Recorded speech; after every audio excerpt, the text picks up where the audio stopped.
I have a lot of concerns about what's going to be happening with our health and human services, our public health policy in the months to come. And I wonder if you could just help us to level set just a bit so we can get understanding from your perspective as to what you anticipate being the nature of public health discourse and availability of information and education as we move into a new administration. So, it's an interesting question that I'm glad you asked. This is the nature of public health.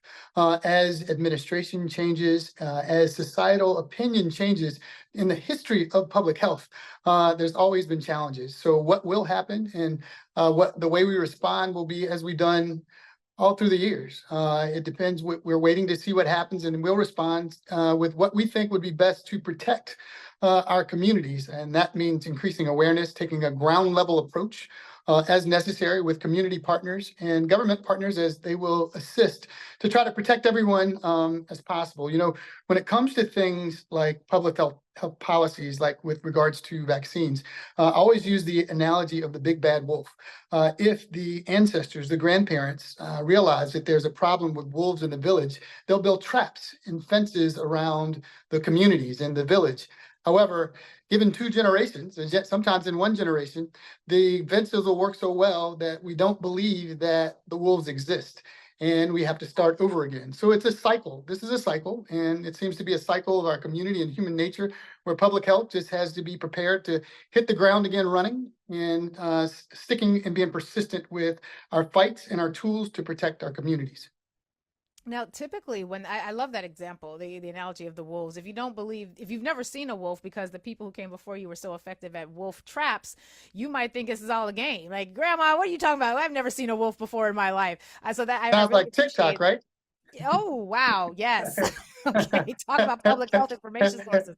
Indeed, indeed. So you'd mentioned vaccines, and one of the reasons I want to stick in that point is because I've seen reports recently that talk about preventable diseases or preventable viruses like whooping cough on the rise. Things that I was vaccinated for as a Gen X kid in the 80s. Having surges in a variety of communities due to low vaccination rates.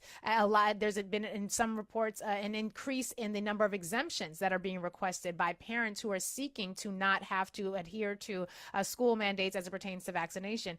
Can you talk to us a little bit? I understand what was happening with COVID. I understand that people have politicized COVID, and we've had medical doctors on every Monday for our routine checkup segment who talk about what was happening with COVID. So I get that there is hesitation about the COVID vaccine, but measles, mumps, and rubella, the whooping cough, these are things like polio even, and we're now seeing that one of the advisors who's being asked to join the future administration is someone who believes that the polio vaccine should be interrogated and investigated, quote, properly. What is happening with these other vaccines about which we at least I thought we had an understanding that we don't want these diseases to come back. I don't want my child in an iron lung. I ain't trying to be an iron lung. What is happening with these other vaccines that seems to be calling so much into question? So I'm glad you brought that up, and that's the reason that I use the analogy of and specifically the grandparents and the wolf. If you talk to anyone that was born during the baby boomer era, there were specifically people that they knew that had polio. One of my colleagues and co-anchors at the news station remembers having measles. He remembers having the mumps. He remembers having rubella back then, and it was very real. The wolf is never real until it bites you or someone that you love. And once you realize that the trap for one doesn't work, you might say, I don't know, and my parents don't know anyone that's ever been bitten. So I don't think we need that fence around the community. Again, this is a cycle of public health that we're used to. And as the voices of the anti-vaxxers gets larger and larger, you will start to see incidents popping up of these diseases that we've only read about. Now, what was different, me being a Gen X kid myself, was that whenever they said we got vaccines, we just know we had to get a shot to protect us, and we moved on without question. Right. Mm. So we were getting fence posts reinstalled and didn't even realize what was happening. One of the things I'm also concerned about is I still have kids in school. Well, one is a graduating senior, but one's just entering middle school, and they've got their vaccines. Are Is the protection that their vaccines provide for them lessened or threatened in some way if they are surrounded by growing numbers of other children who are not vaccinated? Well, the thing is, I don't know how publicly they're talking about who's vaccinated and who's not, and whether or not they're immediately infected. If all of those around them are infected, it'll change the environment that they live in. So again, the vaccines are good things, and we need to start advocating for getting all vaccines, particularly the ones that have been historically protected our ancestors. Right, because we were just talking about Onesimus and how he brought African vaccine technology to the people who enslaved him. That Yes. tells you the goodness of African people. You enslaved me, I'm still gonna tell you how to keep yourself healthy. We may Never mind. Let me not. And Onesimus, that was around for centuries and centuries. As a matter of fact, from what I understand, when Cotton Mather asked him that question, he was shocked and was like, wait, what do you mean? And it was called vacuolation, not vaccinations. And the vaccination came later with Edward Snow talking about the vacca and cowpox vaccinations. Wow. So and then you can move on to Kizzmekia Corbett, who took the transformational mRNA technology and applied it to the COVID vaccine. And here we are. Hmm.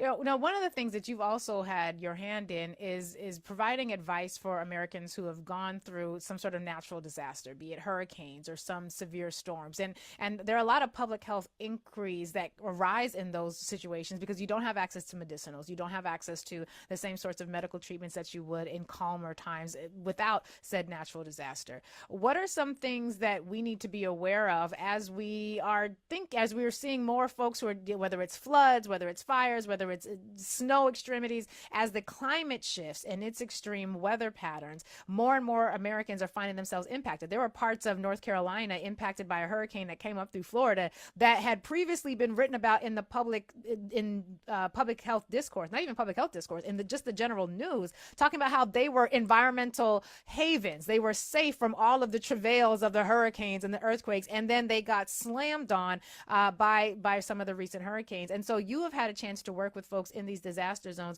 What are some things we need to be aware of as our environment and climate change continues to expand and we continue dealing with increasingly more difficult storms? What are some things we need to be aware of when it comes to our public health navigating those situations? So one of the things that we need to be aware of is staying on top of the climates as they change. As things start to get the seasons start to change and things start to get warmer, these viruses and things that can affect us tend to mutate and adapt. It's interesting that I'm originally from North Carolina. I live in New Orleans. And of course, yes, I have been through several disasters, hurricanes and the like.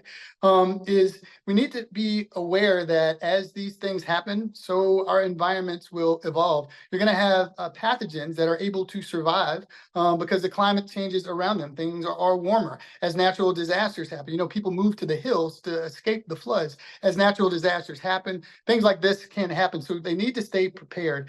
As far as emergencies, the emergency services, emergency preparedness goes, you want to have your toolkits ready.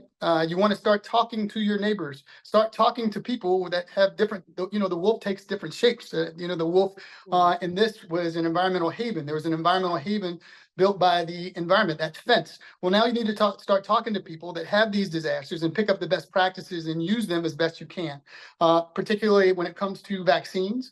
As these diseases tend to migrate to places they've never been before, possibly, you want to make sure you get all of your vaccines. You're talking about Department of Health and Human Services. Currently, we have a campaign of risk less, do more.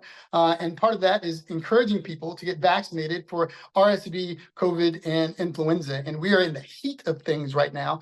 The influenza hospitalizations have surged by 70% compared to last week as of today. Averaging about 1,861 flu patients daily.